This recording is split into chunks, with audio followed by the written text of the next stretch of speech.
கார்த்திகை மாதம் கார்த்திகை நட்சத்திரத்தின் உச்சக்கட்டத்தில் இறைவனின் பேராற்றல் ஒளித்தும் துணுக்குதாக வெளிப்பட்டது.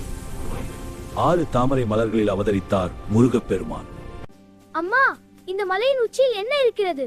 அங்கு முழு உலகமும் உள்ளது முருகா. ஆனால் நான் இங்கிருந்து எல்லா பொறுத்தலிலாக்கா. ஓ அம்மா, இந்த உலகம் ரொம்ப பெருசா இருக்கு. நாம எங்க இருக்கோம்? முருகா, இது ரொம்ப பெரியது. முருகன் ஒரு அழகான குழந்தை. அவன் மலைகளில் விளையாடுவான். பருவத்தில்தான் அருவிகள் சூழ்ந்த காட்டில் வாழ்ந்தான். ஒரு நாள் ஒரு புலிமான் ஒன்றை துரத்தியது. அந்த மானை புலியை விரட்டினான்.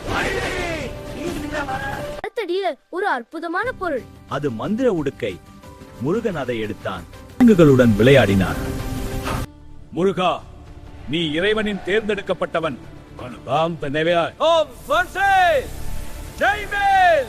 உலக நன்மைக்காக சூரபத்மா, உன் அட்டுழியம் இத்துடன் முடியட்டும். முருகா, உன் வேல் என்னை வீழ்த்தாது. இறைவன் சக்தி உன்னை அழிக்கும். என் அரசு முடிந்தது. தீய சக்திகளே, இங்கு நில்லுங்கள். உன் வேல் என்னை வீழ்த்தாது. உன் அழிவு நெருங்கிவிட்டது. நான் சென்று அவர்களை கேட்கிறேன். உன் வடிவம் மாறட்டும்.